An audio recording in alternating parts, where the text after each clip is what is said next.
Bismillahirrahmanirrahim. Kita mulai kuliah pertama setelah UTS, yaitu analisis faktor. Ada 5 bagian yang akan saya sampaikan. Yang pertama pendahuluan, kedua model analisis faktor, 3 metode komponen utama, 4 metode rotasi, dan yang terakhir contoh penggunaan SPSS. Anda nanti untuk tugas disarankan sekali menggunakan R statistik. Oke, kita mulai pendahuluan. Analisis faktor adalah suatu teknik interdependensi atau tidak ada pembagian variabel bebas menjadi tidak ada pembagian variabel menjadi variabel bebas dan variabel tidak bebas. Kemudian mengelompokkan tujuannya adalah mengelompokkan beberapa variabel yang memiliki kemiripan untuk dijadikan jadi satu faktor sehingga semua variabel dapat diringkas menjadi faktor utama. Analisis faktor merupakan salah satu teknik dari teknik data reduction,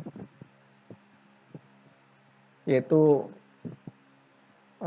misalkan ada 30 variabel atau 30 faktor, akan kita reduksi menjadi hanya 3 atau 5 faktor utama saja. Dari jumlah sampel, analisis faktor minimal membutuhkan 50 pengamatan. Ada juga yang mengatakan jumlah sampelnya paling sedikit 5 kali jumlah variabel yang akan diamati. Atau juga ada yang mengatakan dengan rasio 10:1 atau 10 sampel untuk satu variabel. Beberapa asumsi. Yang pertama, error term atau sisa itu memiliki sifat independen satu sama lainnya. Nanti bisa dilihat dari ekspektasinya 0 dan variansinya stabil atau kontan. Kemudian faktor yang diamati itu independen satu sama lainnya. Atau tadi variabel ya. Jadi kalau ada variabel faktor itu ekuivalen. Dengan kata lain nanti error termnya itu juga independen dan kalau ditafsirkan ke ekspektasinya adalah 0. Paling tidak ada 3 variabel per faktor, ini sarannya. Jadi kalau kita punya beberapa variabel kemudian kita analisis faktor, itu paling tidak satu faktor itu ada 3 variabel yang ada di dalamnya. Oke, kita mulai dengan modelnya. Sekali lagi seperti disebutkan sebelumnya, bagaimana kita mereduksi data. Memang contoh ini kurang ideal karena hanya ada 3. Idealnya contohnya ada 10 atau bahkan 15 variabel.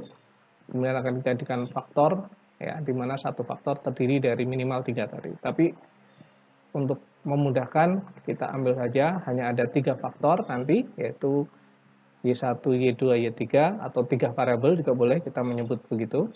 Akan kita jadikan akan kita cari variabel atau faktor F1, F2 dan kalau dalam hal contoh ini nanti F1, F2 saja.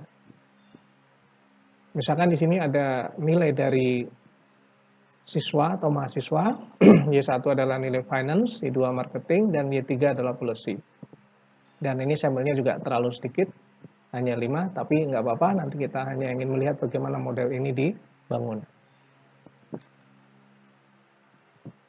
Nah, agak atau berbeda dengan regresi dan diskriminan. Kalau di diskriminan kan biasanya kita mencari misalkan D sama dengan beta 0 ditambah beta 1 kali Y1 ditambah beta 2 Y2 ditambah beta 3 Y3.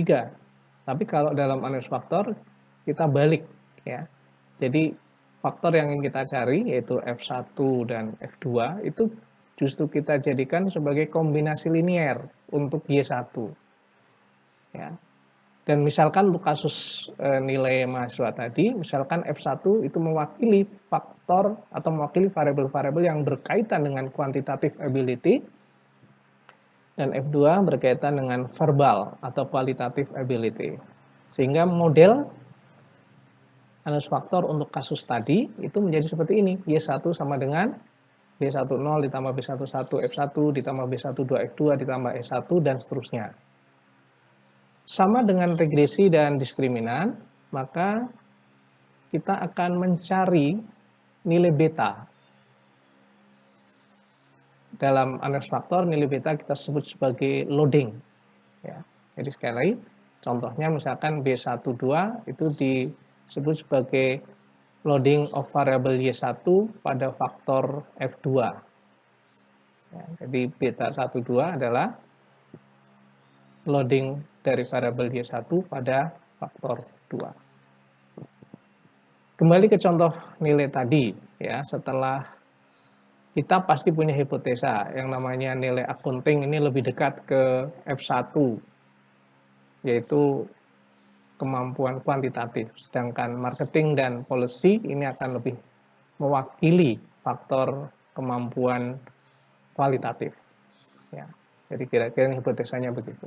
Nah, ini kita lihat bagaimana membangunnya. Tadi disebutkan asumsi pertama, ya. Kita harus melihat asumsi, sekali lagi karena ini untuk kita pakai untuk membangun model.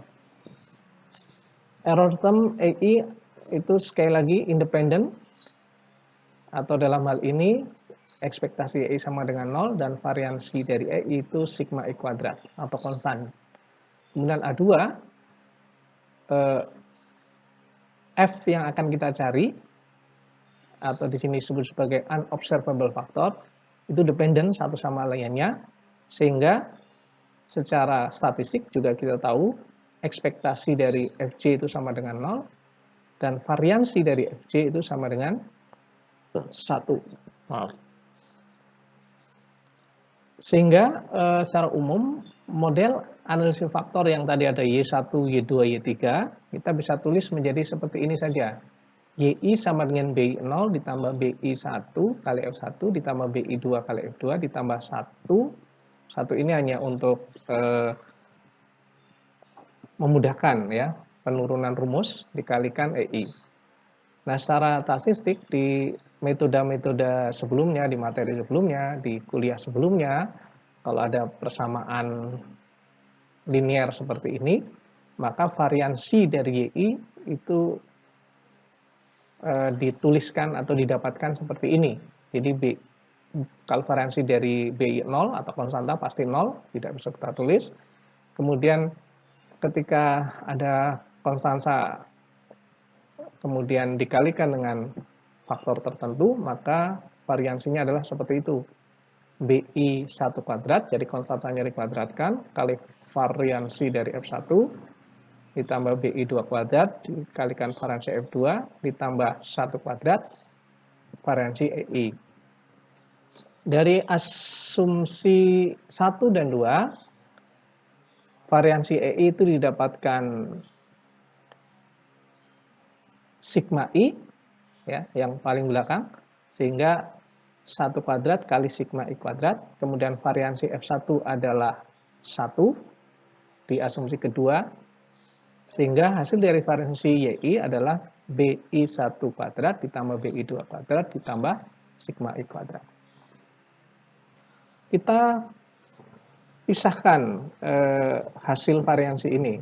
Bagian depan nanti akan kita sebut sebagai commonality dan bagian belakang atau sigma I kuadratnya ini sebagai specific variance. Kita coba, kalau tadi kita mencari variansi dari YI. Sekarang kita akan mencari covariance-nya. Jadi kalau YI dituliskan dalam bentuk seperti yang di atas ini, kemudian yang YJ ditulis tentu saja seperti ini. Maka covariance YI dengan YJ itu adalah seperti ini. Kita tulis tentu saja semacam perkalian begitu ya. Jadi kalau Anda perhatikan di sini, ini BI 1, kemudian BJ1, var F1. Kemudian BI 2, BJ2, var F2. Ditambah 1 dikali 0, var EI. Ditambah 0 kali 1, var EJ. Dari sini kita dapatkan nanti dengan memasukkan nilai-nilai var F1, var F2, var EI, maka didapatkan seperti ini. Nah, sehingga kovarian YI dan YIJ itu adalah BI1 dikalikan BJ1 ditambah BI2 dikalikan BJ2. Kemudian variansi dan kovarian kita susun dalam sebuah matrik yang disebut dengan matrik covariance. Seperti ini. Jadi tadi misalkan di sini nih ada Y variansi Y1, ya tadi ini kita dapatkan Y1, ini Y2 yang di diagonal Y3. Sementara di ini misalkan ini adalah kovarian Y1 Y2, tentu saja sama dengan kovarian Y2 Y1. Dan seterusnya. Nah, B11 dan seterusnya diberi kode S1 kuadrat, yang diagonal S2 kuadrat, S3 kuadrat. Sedangkan untuk kovarian S12, S13, dan seterusnya. Nah, untuk contoh kasus data yang tadi, yang data nilai accounting, marketing, dan policy, kalau kita cari matrik kovariannya adalah seperti ini.